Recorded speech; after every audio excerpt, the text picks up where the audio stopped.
Me enobrece ser presidido pela Vossa Excelência. Mas sou natural do estado de São Paulo, senador no momento pelo estado de Tocantins, fui bem cedo para a Amazônia e lá fiquei. Estudei um tempo em Porto Alegre, Colégio Dom Manuel, isso lá nos anos 70.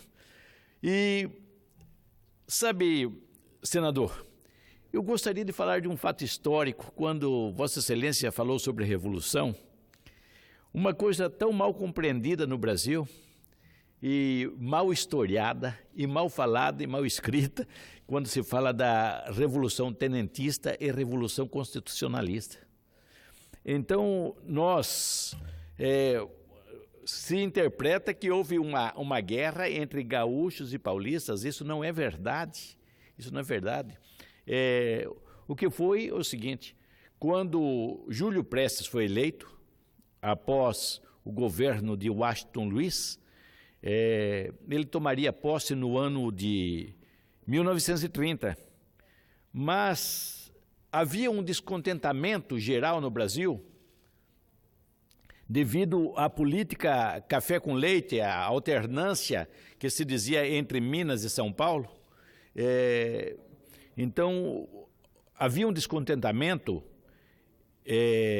generalizado entre os governadores, naqueles tempos chamados de províncias, hoje estados.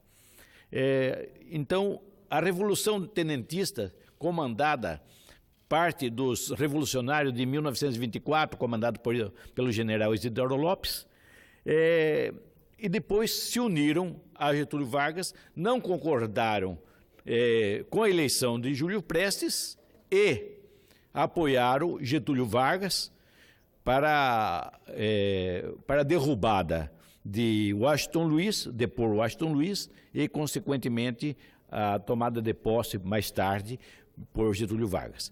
Mas Getúlio Vargas entrou com uma proposta justamente de fazer uma nova Constituição. Era isso que todo o Brasil esperava, porque a nossa Constituição ainda tinha muita coisa do Império, tinha lá da Constituição de 1824 e depois da Constituição Republicana de 1891. Era necessário, então, que se adaptasse para tempos mais modernos a Constituição. E era essa a promessa de Getúlio Vargas. Mas isso se chamou Revolução Tenentista, em 1930. Não havia uma guerra entre gaúchos e paulistas. Essa é uma distorção de quem pensa assim. Havia ideias diferentes. E como passou-se o tempo, a Constituição prometida por Vargas não acontecia. Quando foi em julho de 1932, houve uma repetição da Revolução. Partes de estados brasileiros revoltaram, junto com o estado de São Paulo, estava, se não me engano, o Quinto Rei de Mato Grosso, justamente uma luta pela nova Constituição. Infelizmente, tivemos que ir a armas por causa disso daí. Foi a Constituição de 1932. E daí, terminada a Revolução de 1932, Getúlio se compromete novamente a fazer uma Constituição e que foi feita em 1934. E que eu tenho a grata satisfação de ter meu tio-avô foi constituinte em 1934 e depois, que tem o mesmo nome meu, Guaraci Silveira, e constituinte depois em 46 novamente. Era um pastor metodista e o primeiro deputado evangélico, embora nós tivemos como senador Rui Barbosa, que era evangélico também anglicano. Mas eu digo que a Constituição de 34, ela infelizmente que custou vida e sangue. Ela durou pouco, porque em 1937 é promulgada uma nova Constituição de lavra única da cabeça de Francisco Campos, que vai durar até a Constituição realmente democrática de 1945. Mas isso é apenas uma digressão histórica, aproveitando quando tocamos no assunto de revolução, falando sobre o maior revolucionário de todos os tempos. Vossa Excelência foi muito gentil, está esclarecendo o fato da história, que estamos aqui um paulista, o estado que Vossa Excelência nasceu, e eu do Rio Grande do Sul. Vossa Excelência esclareceu que houve alguma divergência no campo das ideias. Exatamente. Mas não foi uma guerra entre São Paulo e Rio Grande do Sul. Exatamente. Mas o nosso pronunciamento hoje, senador Paulo Paim, é justamente algo que me preocupa muito. Existem ambientalismos sérios e honestos e que pensam realmente em preservar as boas coisas que temos no mundo. Mas existem ambientalistas terroristas que só querem o mal do Brasil. E eu trago uns dados da NASA hoje, aqui. Venho hoje à tribuna falar sobre dois temas que parecem antagônicos, mas são absolutamente complementares e interdependentes: agropecuária e meio ambiente. A devastação de matas e a agricultura predatória são dois temas frequentes quando se avalia a preservação ambiental no Brasil. Num falatório mal informado e repetido muitas vezes e de modo desonesto, porque, sabe, senador, quer jogar muito o mundo contra nós. E isso não é justo. Isso não é justo. Por exemplo, eu até defendo que esse próximo evento sobre a preservação ambiental seja feito no Brasil para nós debatermos e mostrarmos que nós não somos destruidores da natureza. Nós não somos destruidores da natureza. Não somos. Vossa Excelência é de uma região que os italianos subiram as encostas dos morros. O quê? Foi destruída a natureza? Não. Plantamos vinhas aonde se retira riquezas e divisas para esse país. Plantamos maçãs naquela região, aonde se tira divisas e riquezas para esse país. Então, não é o produtor brasileiro, não é agropecuarista, um assassino da natureza. Esse povo, essa nossa gente precisa ser honrada, precisa ser preservada. Porque, senador Paulo Paim, não existe nada mais estratégico do que a alimentação. Nós podemos viver sem tecnologia, sem celulares, sem computadores, sem carros, sem aviões, tudo isso nós podemos viver. Mas nós não podemos viver sem alimentação. O povo brasileiro, o mundo não vai viver sem trigo, sem arroz, sem feijão, sem soja, sem açúcar, sem os tubérculos, sem as nossas frutas e legumes. Não vai viver. Então não é nada mais estratégico. Não é nada mais estratégico do que a alimentação. E o Brasil tem 8,5 milhões de quilômetros quadrados de terras férteis. Então, as pessoas que trabalham difamando o Brasil, criticando o Brasil como se fôssemos destruidores da natureza, estão prestando um desserviço. É traição à pátria, é traição à nação brasileira, porque nós podemos superar em riqueza todas as nações. Que fabriquem os chineses, japoneses, americanos, alemães, os mais avançados computadores do mundo. Depois nós vamos pegar 1 quilo de café e trocar por isso daí. Vamos pegar 1 quilo de carne e vamos trocar. Essa é a nossa tendência. Não estou dizendo que não devemos avançar na tecnologia, não é isso que estou dizendo. Mas não existe nada mais que o homem precise mais do que alimentação. E o empresário rural, o sitiante, o agricultor, vejamos bem, queriam que fosse reflorestado aquela região das serras onde foram plantadas as uvas, onde foram plantados os cafezais em Minas, por exemplo, na região de Machado. Senador, as pessoas que combatem os nossos agricultores é porque não tem cheiro de terra, não conhecem, não vivem, querem fazer ecologia da Amazônia tomando uísque e cerveja na Vieira Solto, ou na Avenida Paulista, ou em Londres e Nova York. Se comete um crime contra a nação brasileira. Cria-se uma ideia de um aquecimento global, que também não é verdade.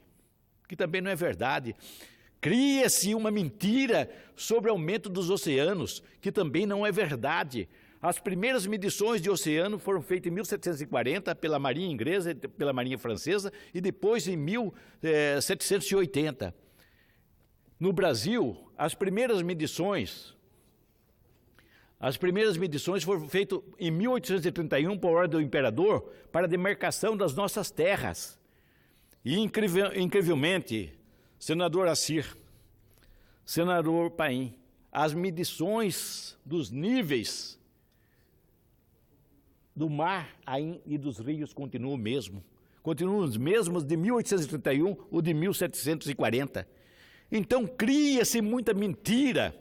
Eu não sei a serviço de quem, mas eu sei que é um serviço contra o Brasil. Não querem que cresçamos. Eu, me socorrendo novamente à presidência dessa casa, que é um gaúcho, me recorro à carta-testamento de Getúlio Vargas, que dizia: essa terra a que servir nunca mais será serva de ninguém. A terra a que servir nunca mais será escrava de ninguém. Carta-testamento de Getúlio Vargas. Então, querem nos reduzir a ser pobres? Essa nação nasceu sobre o signo de se tornar rica, forte, poderosa, gigante, como diz o nosso hino. No entanto, nós temos inimigos e que não são ocultos, não. São inimigos bem revelados, mas não revelam a verdadeira farsa desse fraude cativante chamado ambientalismo. Eu sou a favor do meio ambiente, mas sou contra aqueles que querem travar o progresso e o desenvolvimento do Brasil. Senador, nós temos milhões e milhões de hectares de terras que podem ser agricultáveis. O mundo continua crescendo. Querem parar o desenvolvimento do Brasil? Pare de nascer gente no mundo. Mas nós temos mais de 7 bilhões de pessoas que precisam ser alimentadas. E é o Brasil esse grande celeiro. É o Brasil esse grande celeiro. Nós só temos 7,6% de área usada à agricultura. Com a agropecuária chegamos a 17%. Mas o ciclo é sempre assim. Abre-se a terra com a agropecuária, como aconteceu nos Pampas Gaúcho. E mais tarde vem a agricultura. Meus amigos senadores, minha gente do Brasil, aqueles que nos assistem pela TV Senado, que eu digo sempre, essa é uma grande opção de conhecimento e de sabedoria. Assista e prestigia a rádio e TV Senado. Senador Paulo Paim, a agricultura brasileira, ela tem força gigantesca. Ela pode ser realmente o instrumento que vai transformar o Brasil na primeira potência mundial. Que não interessa a nós sermos a primeira potência militar. Ontem estavam aqui os militares, disseram, as nossas forças armadas são forças da paz. Nós nunca entramos numa guerra que fosse nossa, nós só entramos em guerras de terceiro e nós entramos sempre para levar a paz.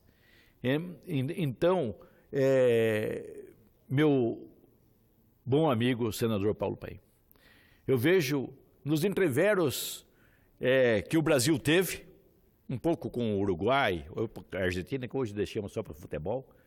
Entramos numa guerra do Paraguai, que também não era nossa, eu disse ontem aqui. Era uma guerra contra a Argentina, mas nós entramos por circunstâncias históricas. Entramos na Segunda Guerra Mundial, uma guerra que não era nossa, era de uma senha assassina de um louco chamado Hitler e de outro Mussolini. Entramos em favor da humanidade. E eu aproveito esse meu pronunciamento para dizer que hoje as nossas Forças Armadas estão no Haiti, ação humanitária.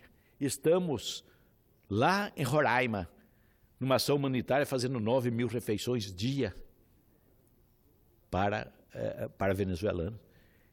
Não são nossos, a culpa não é nossa. Foi um louco, um paranoico, que está prejudicando o seu próprio povo, sem nenhum nacionalismo, sem nenhum amor à pátria. Mas as nossas Forças Armadas, o nosso povo, Paulo Paim, senador Paulo Paim, está lá, defendendo, fazendo 9.000 refeições dia. Café, almoço e janta. Então, essa é a generosidade do povo brasileiro e de nossas instituições. Mas eu continuo falando sobre a perseguição que se faz a agricultura brasileira. Senador, é tanta regularização, é tanta dificuldade que se põe sobre o povo mais simples, o povo mais humilde. Muitas vezes tem que pagar um imposto de R$15, mas para isso você tem que contratar um contador que esteja habilitado naquela situação. É uma burocratização. Eu peço a esse Senado, Vossa Excelência, que é um lutador, que se some, para que nós realmente aliviemos a carga que pesa sobre o agricultor brasileiro. Eu me lembro de uma frase do maior revolucionário de todos os tempos, Jesus Cristo, que disse assim: hipócritas, fariseus e saduceus, que põem sobre o povo uma grande carga, mas não move o dedo mínimo para ajudá-los a carregar. Ah, senhores senadores, gente brasileira, como nós precisamos perder esta hipocrisia, em nome de um meio ambiente que não está destruído e nunca será. Põe-se sobre o agricultor, o pecuarista, o produtor brasileiro, uma carga que ele não pode suportar. Essas pessoas, meu presidente, estão simplesmente trabalhando contra o Brasil.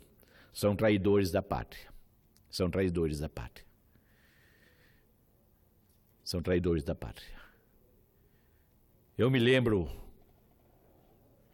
de um seu conterrâneo, que eu admirava muito, Paulo Brossard.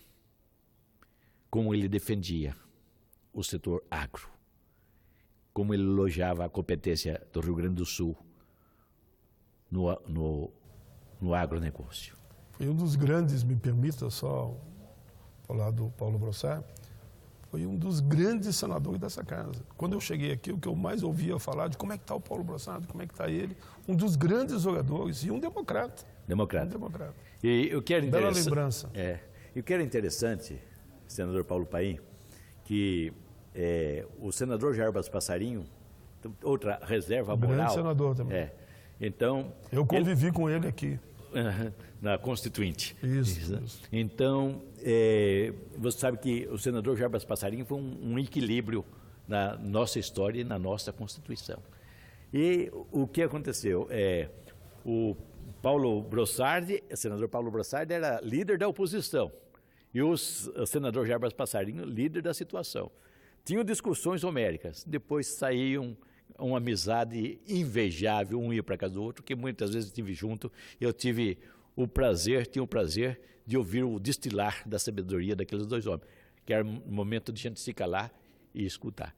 Então, mas lembro como ele defendia o meio ambiente, Paulo Brossard, como ele defendia a agricultura, a pecuária gaúcha. Olha, senador, há um terrorismo feito por falsos ambientalistas. Há um terrorismo que se faz contra o Brasil. Há um terrorismo. É uma atitude apátrida, de traidores da pátria. Porque esse Brasil, esse nosso Brasil, pode ser uma nação gigante, a maior potência mundial. Porque quem mais produzir alimentos vai ser a nação mais poderosa do mundo. E isso daí nós podemos produzir. O mundo tem 7 bilhões de habitantes, como eu já falei. Não sei até quando essa terra suportará o aumento da população. Mas o Brasil tem terra para alimentar o mundo. Vamos deixar o nosso produtor rural trabalhar, vamos deixar o homem do campo trabalhar, não os prejudiquemos. Tenhamos em nós, que vivemos na política brasileira, vivamos realmente a vontade de ajudar. Quando ajudamos o produtor brasileiro, não estamos ajudando só o nosso produtor, nós estamos ajudando a amenizar a fome do mundo. Falava agora há pouco que, dia 10 agora, comemoramos 70 anos da Declaração Universal dos Direitos Humanos. Um dos direitos humanos, senador Paulo Paim, é poder se alimentar. E o Brasil pode fazer alimento para todos. Vamos deixar a gente do campo, a nossa gente trabalhar e produzir. Deus te abençoe, meu presidente, Deus abençoe a nação brasileira, Deus abençoe os senadores, os funcionários dessa casa, os assessores e repórteres. Que, lembre-se, o maior revolucionário de todos os tempos. Foi Jesus Cristo, que morreu um dia por nós. Deus abençoe a todos. Muito obrigado.